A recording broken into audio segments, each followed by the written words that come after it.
అండి నమస్తే, welcome to our channel. వంట నచ్చిందా?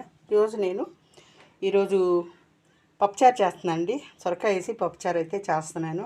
సొరకాయ తీసుకున్నాను, పొద్దున్న కూరగాయలు వస్తే సొరకాయ అయితే తీసుకున్నాను. దీన్ని కట్ చేశాను, అంతా అవసరం లేదు, అందుకని సగం కట్ చేసి ఈ సగం అయితే నేను పప్పులో అయితే వేస్తానండి. దీన్ని చెక్కు తీసి ఈ పీలర్తో పీల్ తీసేసి ముక్కలు కట్ చేసి నేను సొరకాయ పప్పుచారు చేస్తాను. రండి మరి. చూడండి, సొరకాయ ముక్కలు నేను ఇలా అయితే కట్ చేసుకున్నాను. ఇంత పెద్ద పెద్ద ముక్కలు ఇలా కట్ చేసుకున్నాను అనమాట. ఇప్పుడు నేను పప్పు సొరకాయ వండుతున్నాను. చూడండి, స్టవ్ వెలిగించుకొని పొయ్యి మీద అయితే డేక్షా పెట్టుకున్నాను. ఇప్పుడు దీనిలో ఒక గరిటెడు ఆయిల్ అయితే వేస్తున్నాను.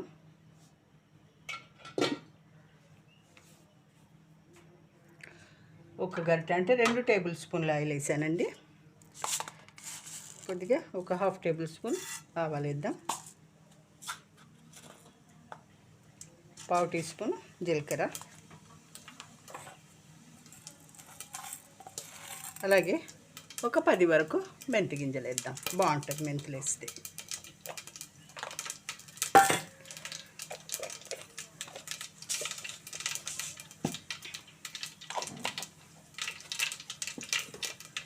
బాగా వేయించుకుందామండి. ఇప్పుడు ఒక 2 ఉల్లిపాయలు ఇలా కట్ చేసుకున్నాను, ఇలా వేసేద్దామండి. అలాగే 4 పచ్చిమిర్చి ఇలా పొడవుగా కట్ చేశాను.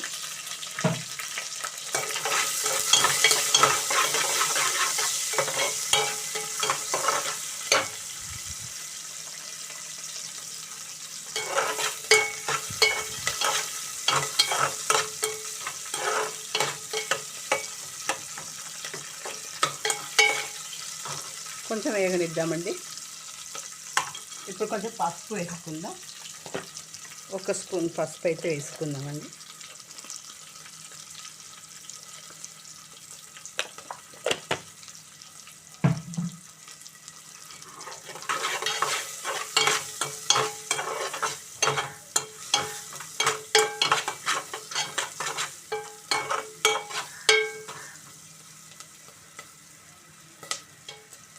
నేను 3 టమాటాలు అయితే ఇలా కట్ చేశానండి.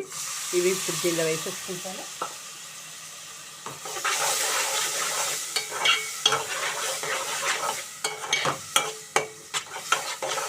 బాగా మగ్గనిద్దాం. మూత పెట్టుకొని కొంచెం సాల్ట్ వేద్దామండి.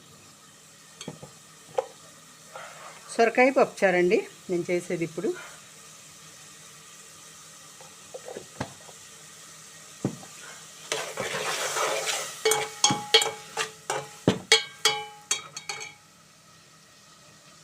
అలాగే ఒక రెబ్బ కరివేపాకు కూడా వేద్దాం.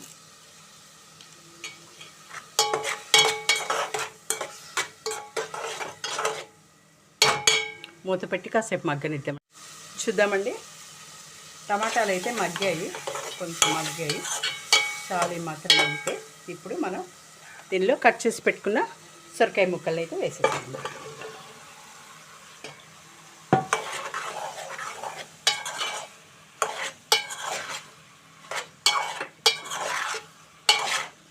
ఇలా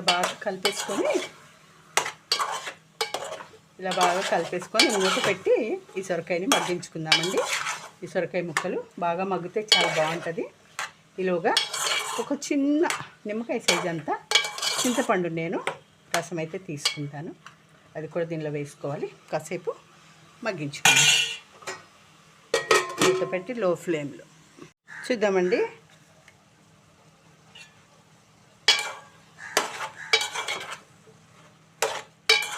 సొరకాయ ముక్కలు చక్కగా మగ్గుతున్నాయండి, ఇంకా మగ్గాలి. ఇప్పుడు మనం కారం వేసుకుందాం. దీంట్లో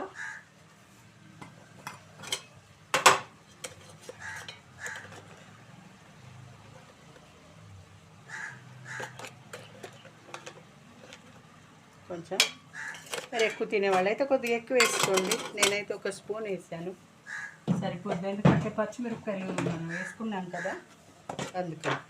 అలాగే 1 స్పూను ధనియాల పొడి అండి, వేయించి పొడి చేసి పెట్టుకున్న ధనియాల పొడి అన్నమాట.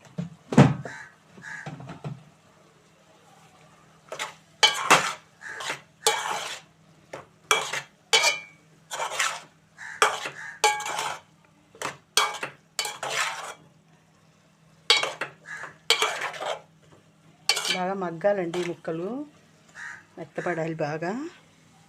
కొంచెంసేపు మూత పెట్టుకొని పచ్చివాసన పోయేదాకా చూద్దామండి.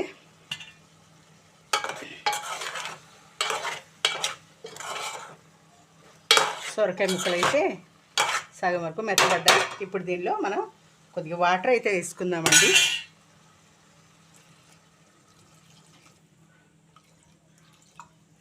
కొంచెం వాటరు వేసుకుందాం. ఈ వాటర్ తోటి ఇవి కొద్దిగా ఉడకనిద్దాం.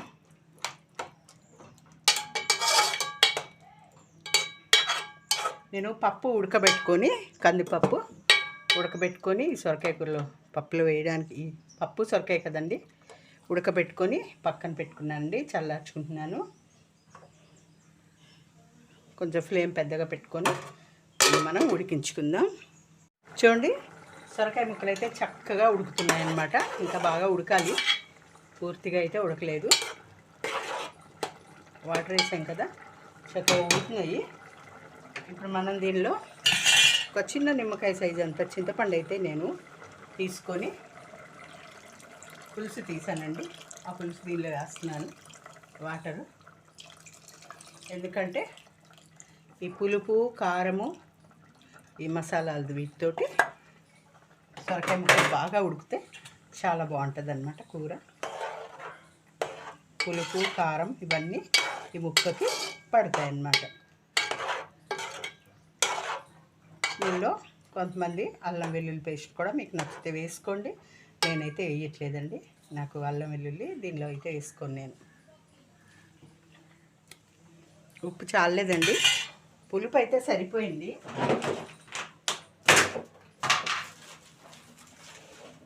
పులుపు అయితే సరిపోయింది. కల్లుప్పు వేస్తున్నానండి, ఉప్పు అయితే నాకు సరిపోలేదు.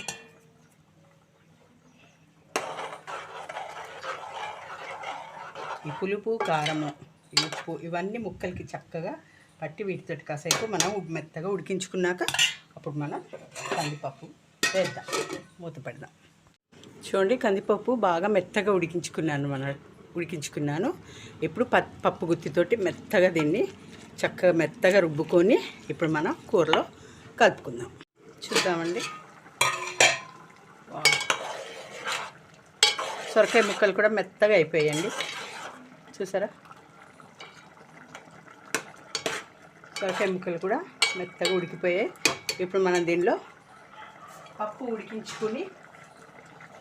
ఉడికించుకొని రుబ్బుకొని పక్కన పెట్టాను కదా, అదైతే వేసేసుకున్నాను. దీనిలో పలచగా చేశానండి, కొంచెం వాటర్ వేసి.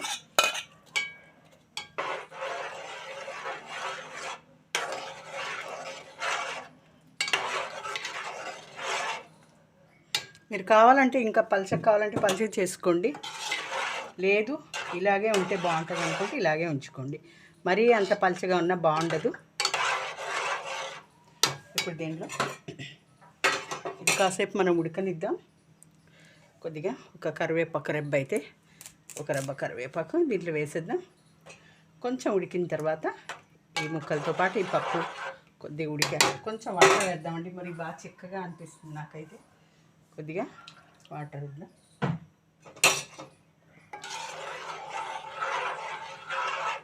ఉప్పు కూడా చూసుకుందాం. కొంచెం ఉడికాక దించే ముందు మనం కొత్తిమీర వేసుకుందాం. నేనైతే తాలింపు అయితే వేయట్లేదండి, మీరైతే తాలింపు కావాలంటే వేసుకోండి. నేనైతే వేయట్లేదు. ఉప్పు చూద్దాం ఎలా ఉందో.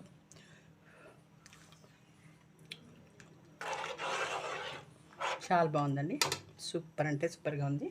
కాసేపు ఉడకనిద్దాం మూత పెట్టుకొని. చూడండి, రెడీ అయిపోయింది. పప్పు, సొరకాయ, కొత్తిమీర అయితే వేసేసుకుందాం. తాలింపు పెట్టట్లేదండి నేను, మీరు కావాలంటే మీరు తాలింపు పెట్టుకోవచ్చు.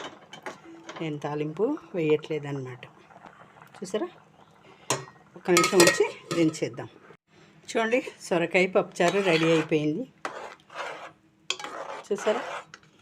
నేను ఎందుకు తాలింపు పెట్టలేదంటే నేను ఫస్ట్ తాలింపులోనే ఇవన్నీ వేసాను కదా, అందుకోసమని తాలింపు పెట్టలేదన్నమాట. సొరకాయ ముక్కలు చక్కగా మెత్తగా ఉడికిపోయాయి. చాలా అంటే చాలా బాగుంటుంది. చూసారా? చాలా బాగుంటుందండి. మీరు కూడా ఒకసారి ట్రై చేయండి. మీకు నచ్చితే మీరు కావాలనుకుంటే తాలింపు పెట్టుకోండి. నాకు అవసరం లేదని నేను పెట్టలేదు. మీకు కావాలంటే తాలింపు పెట్టుకోండి, అందులో సమస్య ఏం లేదు. బాగుందా? మీకు నచ్చిందా ఈ సొరకాయ పప్పుచారు? మీకు నచ్చిన ఇంకా పలసగా అయితే బాగుండదండి, ఈ పలసగా సరిపోతుంది. ఇలా అయితే సరిపోతుంది. మన అన్నంలోకి చాలా బాగుంటుంది ఇలా. నచ్చిందా మరి? మీకు నచ్చినట్లయితే ఒక లైక్ అయితే ఇవ్వండి, సబ్స్క్రైబ్ చేయండి, నా ఛానల్ని సపోర్ట్ చేయండి. Thank you.